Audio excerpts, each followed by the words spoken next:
Hey everyone, it's Ben Hardy here, and in today's we'll be reviewing the new Chevy Traverse, and this particular one is an LS, meaning this is the affordable version. Before we get in this video, I want to give a huge shout out and thank you to the Ken Garf Chevy here in American Fork, Utah for giving me some time with this Traverse. This particular one is available for sale for the time being, so if you're interested, link to their website in the description down below, link to my car buying guide as well. Let's get into it.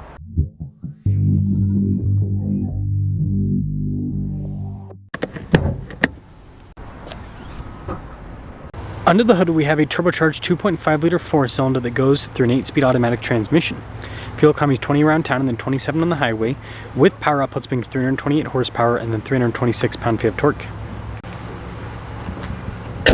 Before we move forward with this review, I do want to mention if you want to see more videos just like this, then I recommend you subscribe because I post content every single day.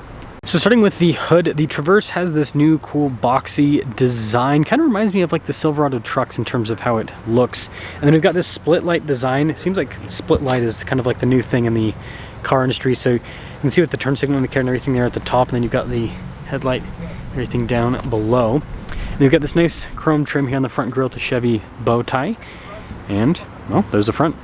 Now around the side here, our tire wheel set up is 255 by 65 by 18 in the front and over in the rear. And you can see with the wheels, you got the metallic gray with the silver there on the top. Got these unpainted fender flares. Traverse logo there on the side. You can see the mirror caps blacked out. And you got that nice silver trim that goes around the windows as well. And then if we take a few steps back, well, there's your side profile. And this leads us to the key fob. We have our lock and unlock function, remote start. We got the opening for the hatch, Chevy bow tie on the back, and let's pop it open. Now popping into the rear, you can see the third row is folded down, so you've got a ton of storage space with that folded down, and you've got a little bit under the loading floor here as well. And then with the third row, you can actually pull it up pretty easily. You just got that little strap, the headrest and everything. And you'll notice that there's still a ton of storage space behind the third row with everything folded up, which I don't know, I think that's impressive. And then this is for a cargo cover, for those of you that are wondering. But when you're all done, just pop up top and I'll shut things up. Now taking a look at the back here, really cool with the taillight design. And then we've got one exhaust tip per cylinder is the joke I've made in the past because you got two on each side. But yeah, putting it all together, I mean, look at the back end of this. That's cool looking. Now taking a look at the door panel in the rear, you can see soft touch here at the top and then down below. Look at the stitching that goes across. And then here are the seats, really nice trim all down the center. And then I'm just going to move this forward a little bit so we can see the third row here in the back. So with the third row seat, you can see cloth just like the rest of these seats. You can fit adults back there. Again, typically reserve third rows for kids, and most SUVs out there like something like the Tahoe, which this is similar in size to a previous gen Tahoe for those of you that are wondering in terms of the spacing. But anyways, we'll pop this back into place, and getting in's easy, pretty much just step across. Now I do have the seat forward a little bit. I can't remember where the, oh wait, that's the recline function. Took me a second to find the handle. It's right here in the center to move the seat back. But anyways, with the seat moved back, yeah, tons of legroom. Got a little storage pocket here. We've got the cup holders, we've got our own climate zone in the back as well. And then with the boxy design, the headroom's great. Now taking a look at the front door panel, you can see soft touch here, and then down below, all of our window controls here with our mirror adjustments. And you can see blind spot monitoring with the mirrors. And then we've got cloth again with the front seats, just like the back. Manually adjustable with this package. You can see with your drive mode, select here, and then you can turn off your auto stop start if you want. And then this surprised me, it's actually soft touch on the dash. Don't expect that in more baseline car.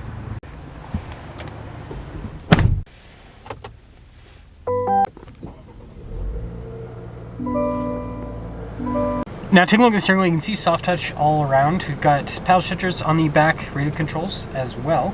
Practical controls in the front, including for your cruise control. You got some controls for the center there. And then the stock situation is kind of interesting. So we've got a turn signal windshield wiper stock, and then this actually has a column shifter to save space. We've got this full digital gauge cluster, shows you a bunch of different bits of info. The cool thing is that you can change it. It's kind of like Audi's virtual cockpit they've had for years, but obviously this is GM's version, which, yeah, I don't know, I think they did a good job with it.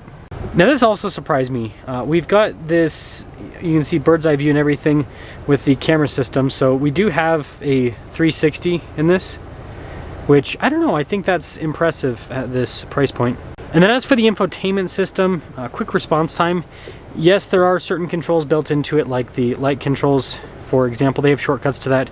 And then you can see the climb controls at the bottom. This actually has heated seats as well. And then again, dual zone for the front.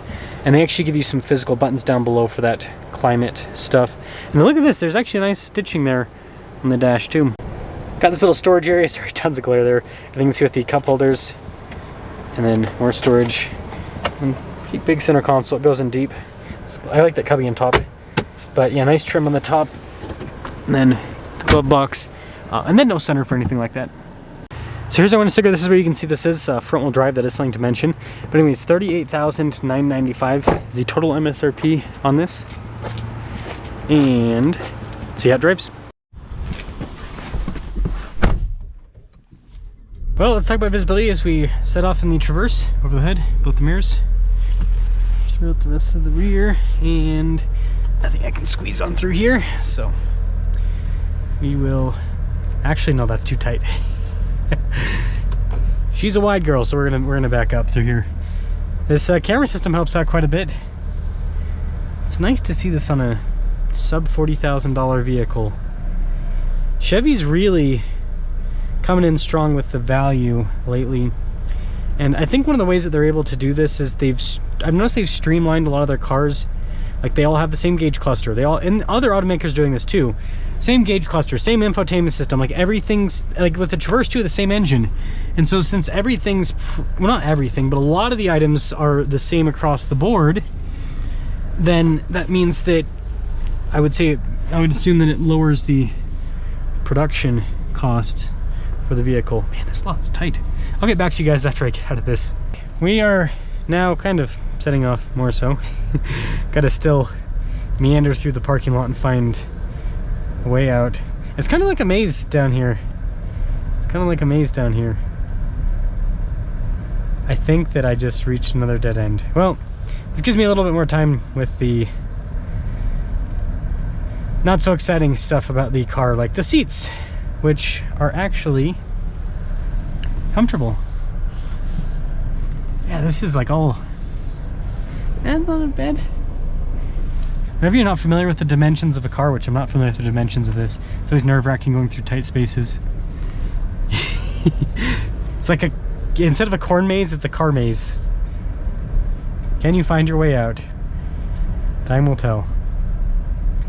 I think we finally, yes, freedom at last. Well, that was fun. I will say you do feel the size of the Traverse. It's a big vehicle. Smooth so far. Interesting, you don't really notice that it's front wheel drive. The all-wheel drive versions are front wheel drive, like basically standard, and then you have a button you can turn it and connect the driveline and put it into all-wheel drive.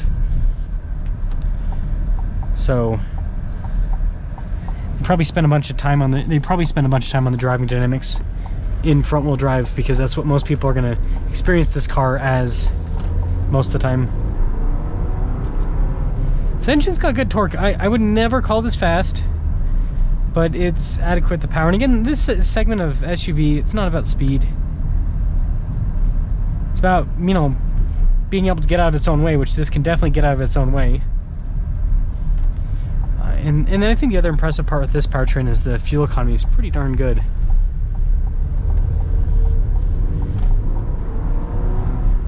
It's got good torque too. I mean, it does pretty well here at high elevation. So, to cap things off with the Traverse here, I think this is really cool with this packaging. The only thing I would add to this is all-wheel drive. You add all-wheel drive to this, and it's probably the best new family SUV you can buy. Because, I mean, that would, I don't know how much the all-wheel drive option adds, but I'm guessing, I don't know, this is 38, it would probably be like, what, 40 grand? So for about $40,000, you could have something that's the size of a previous gen Tahoe, brand new, full warranty, and has heated seats. Again, his stuff is manual in here, but who cares? Once you set the seat, it's like you set it and you're done, and it's one less thing to break down the road, right? And I think a lot of people are starting to kind of come to that conclusion as well, where they're like, you know what, I want more basic stuff, because these cars have gotten so complicated that the more manual stuff I have, the more basic stuff I have, the less there is to potentially go wrong with the car. So overall, great value. I think that once Chevy can get production up with these new Traverses and get a bunch of these on the lot, I think these are going to be a really hot seller, because there is nothing else that you can buy for this price that is this practical, right? I mean, let me know, but like there's other 3-rows, like you can get, you know, the new Santa Fe, but the new Santa Fe at this, you know, the new Santa Fe can be had at this price point, but is nowhere near the size that this new Traverse is at.